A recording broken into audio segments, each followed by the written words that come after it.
क्या कभी आपने सोचा है कि जिस छत के नीचे आप अपने परिवार के साथ बिना किसी खौफ के रह रहे हैं और एक सुबह वही छत आपसे छीन ली जाए तो क्या होगा?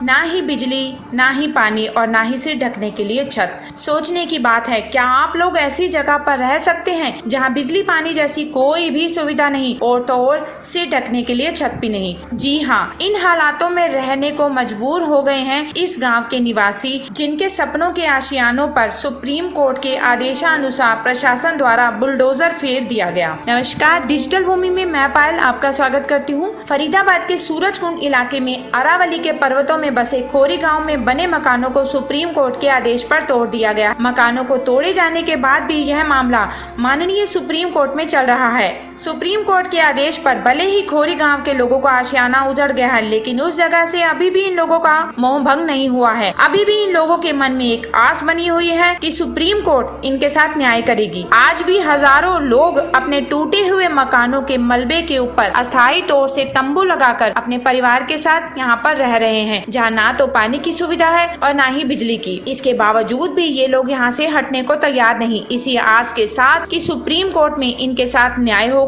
जहाँ इनके मकान तोड़ दिए गए हैं उसी जगह इनको मकान वापस मिलेंगे। मकानों को तोड़े जाने के बाद आर्थिक हालातों को सुधारने के लिए इस गाँव के निवासी अपने घर के मलबे को साफ कर बेच रहे हैं। करीब 70 वर्षीय बुजुर्ग महिला पूरा दिन मलबे को साफ करती है ताकि आर्थिक तौर पर उनको कुछ मदद मिल सके। हालांकि सुप्रीम कोर्ट के आदेश पर फरीदाबाद प्रशासन इन लोगों के रहने के लिए मकानों की व्यवस्था करने में लगा हुआ है। प्रशासन के पास 19 सितंबर 2021 तक 2416 आवेदन प्राप्त हुए हैं, जिनमें से 899 पात्र हैं। पात्र का मतलब है कि उनके पास दस्तावेज हैं, लेकिन ग्रामीणों का कहना है कि जब तक उन्हें उनके मकान वापस नहीं मिलेंगे तब तक कोई लोग यहाँ से नहीं हटेंगे। लोगों ने कहा है कि उनसे घर देने के नाम पर जो डिपॉजिट के लिए धनराशि मांगी जा रही है उतनी राशि उनके पास नहीं है और जिन फ्लैटों में उन्हें शिफ्ट करने की बात की जा रही है उन फ्लैटों की हालत बेहद खराब है, जिस पर ग्रामीणों का कहना है कि उन्हें वहीं पर छोटे छोटे टुकड़ों पर फ्लैट दे दिए जाए, जिसकी वह किस्त भी भरने को तैयार है।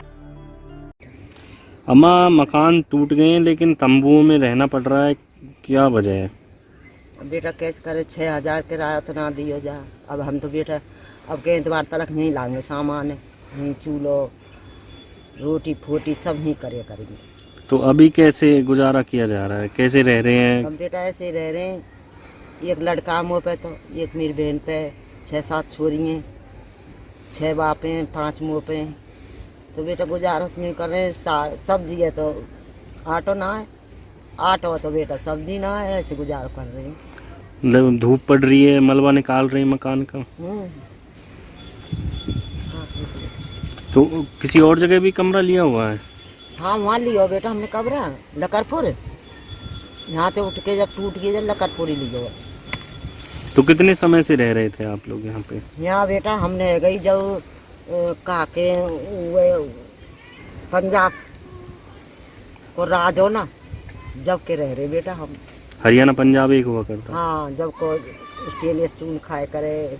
मैं तो बेटा आनी जानी नहीं हुई, मैं तो 60-70 साल की है गई, 60-70 साल की है गई बेटा मैं। कब तक टिके रहेंगे यहीं पे? अब बेटा देखो जमीन मिल जाएगी तो यहीं बनाएंगे, फिर हम पे का किराया दियो जा बेटा। उम्मीद है मकान मिलेगा? अब बेटा हमें कहाँ पता, दुनिया कह रही है मिलेगो घर बनाओ। भैया हमें तो उम्मीद है ना, उम्मीद होती तो तू तो काय को है ये बता। और भैया देखा तू हम भी रह रही। ठीक। बाबा क्या नाम है? त्रिलोकचंद जी, बताइए, घर टूट गया है, यहीं पे रह रहे हैं, तंबू बनाए हुए हैं, क्यों भाई? क्या है, जब जो सरकार ने कर दिया वो अपना बच्चे में तो वो निभाना बेटे।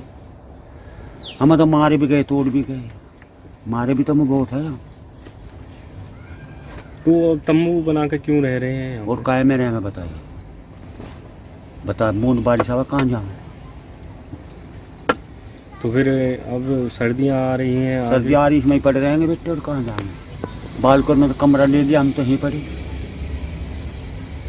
55,000 से 6000 के मांग रहे, किराए के कहाँ तलाम है, खाने को है नहीं, रोजगार है नहीं।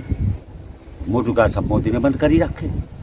तो क्या जैसे प्रशासन कह रहा था कि वो मकान मिल जाएंगे, वे मिले हैं 12-12 गज के, क्या करें उनमें? और उनमें भी 5-5 लाख देने पड़ेंगे, कहाँ से दें हम? किराए को तो है नहीं, हम 5 लाख कहाँ से दे दें? तो कब तक रहेंगे ऐसे ही? जब तक ऐसे हमारे पर आ जाएगा बेटे, जब तक हमारे में जान होगा, जब तक हम नहीं रहेंगे। प्रशासन के लोग आए हैं बाद में कि आप यहाँ ऐसा क्यों ही रह रहे भी हैं? फोटो ले गए थे खींच के, उस टाइम तो हमारा बहुत चोट लगी हुई थी, देखिए जी ये डंडे पुलिस के मारे हुए हैं ये रे, और देखिए उंगली फाड़ गए थे यूरी, ये डंडे मारे थे। मैं लोंडो को तो बहुत मारा, पकड़ कर भी ले गया, जेल भी करवा दी थी उसे तो उसको, अब तारीख लगा लग रही तो उसकी। अब क्या आते हैं कि तंबू बना के रह रहे हैं आप, अब भी आते हैं? ना अब कोई नहीं आ रहा।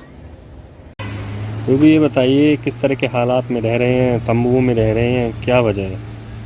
तंबू में रहें तो भैया मजबूरी है। अब घर हमारे तोड़ दिए और कोई जगह नहीं है रहने की, और नौकरी कहीं नहीं है। 5,000 रुपये किराया है, तो कहाँ से देंगे इतना? जो है वो यहीं है। अब सर्दी आ रही है, छोटे छोटे बच्चे हैं, कैसे कैसे रह रहे हैं हम, वो हमें भी पता है। अब देखते हैं सरकार से क्या करते हैं। अब इतने वो फ्लैट दे रहे हैं, 5 लाख रुपए उन्हें देंगे तो कहाँ से करेंगे? 5 लाख होते तो फिर हम यहीं होते। एक तो घर भी तोड़ दिया और फिर 5 लाख रुपए भी दो, उन्हें कहाँ से दें इतना? हमारे तो यही है कि यहीं पे घर दे दें हमें, हम अपने झुग्गी गिर के जैसे रह रहे हैं वैसे तो ही। अगर घर नहीं मिला तो यहीं रहेंगे? हाँ, हम यहीं रहेंगे, हम कहीं नहीं जाएंगे, चाहे कुछ भी कर लें। सर्दियों का मौसम आ रहा है, तंबुओं में कैसे रह पाएंगे? अब भैया अब क्या करें, मजबूरी है, रहेंगे ऐसे, क्या करें? लेकिन हम जाएंगे नहीं कहीं भी, यहीं पे ही रहेंगे। जी मेरा नाम मंजू है। मंजू जी, ये बताइए कि मकान तोड़ दिए आप लोग, अभी भी यहाँ पे रुके हुए हैं, तंबुएं बनाए हुए हैं, किस तरह से रह रहे हैं? जी हमारी ये बहुत पुरानी जगह है और काफ़ी साल पुरानी जगह है, जो कि पंजाब और हरियाणा एक था।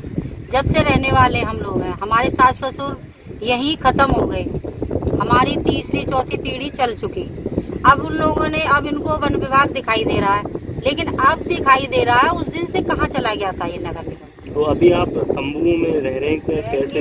हाँ जी, हम तंबू में रहेंगे और हम जब तक मांग करेंगे, जब तक हमारा यहाँ पर जगह न दे दे हमें, और खोरी गांव में ही रहेंगे, और खोरी गांव में ही हमें जगह चाहिए और यहीं रहेंगे हम।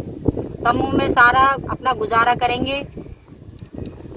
क्या मतलब घर का जो सामान है वो किसी और जगह रखा हुआ है? जी हाँ, कुछ सामान हमारा यहाँ पर है, कुछ हमने रिश्तेदारी में ऐसे भेज दिया। अब बताओ किराया हम कहाँ से दें? 6,000 8,000 किराया देना है हमें, हम कहाँ से किराया देंगे?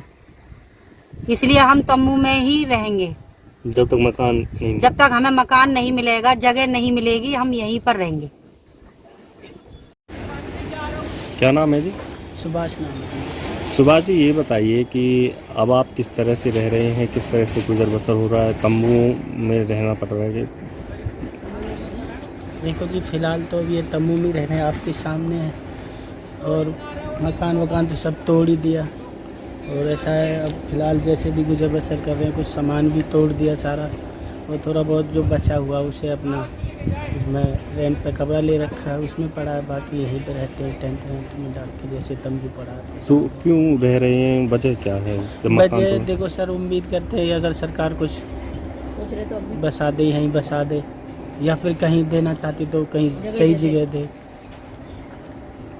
तंबू में क्या परिवार रह पा रहा है, क्योंकि आगे तंबू सर्दियों में का भी परिवार टाइम? जी देखो, फिलहाल तो मैं 5 बंदे हैं, मियाँ बीवी हैं, 3 बच्चे हैं, और वो रह रहे हैं। बाकी अब सभी लोग ऐसे ही तंबुओं में ही रह रहे हैं।